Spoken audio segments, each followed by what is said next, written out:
In today's video, I'm going to teach you how to create a workflow in Zoho CRM.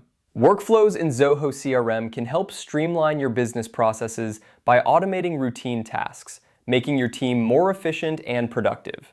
So, let's dive right in and set up your first workflow. First, you'll need to navigate to the Zoho CRM homepage. Make sure you're logged into your account. Once you're there, take a look at the top right corner of your screen.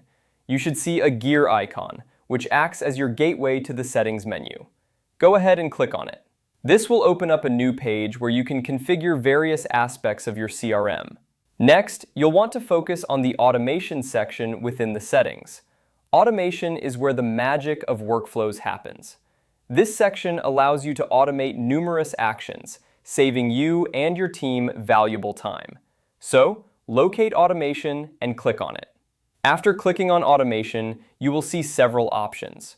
What you want to do next is click on Workflow Rules. Workflow rules are essentially the guidelines or instructions that tell the CRM what actions to perform and when to perform them. Clicking on this will bring you to a page where you can view existing workflows or create new ones. Now, let's create a new rule. You'll find a button labeled Create Rule. Go ahead and click on it.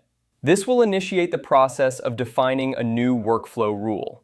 At this stage, it's important to have a clear idea of what you want your workflow to accomplish. This could be anything from sending follow-up emails to assigning tasks to team members automatically. Once you've clicked Create Rule, you'll be prompted to provide some basic information about your new workflow. This includes selecting a module, which is essentially the area of your CRM where the rule will apply, such as leads, contacts, or deals.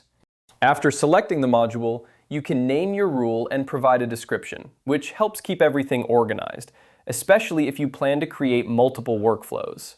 After setting up the basic details, you'll need to define the conditions that trigger the workflow. Conditions are the specific criteria that, when met, will activate the workflow. For instance, you might set a condition that triggers the workflow when a new lead is added to the system.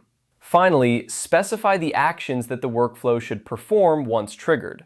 Actions can range from sending emails to updating fields or creating tasks. After setting everything up, review your rule to ensure it aligns with your intended automation goals. When you're satisfied, you can save and activate the rule.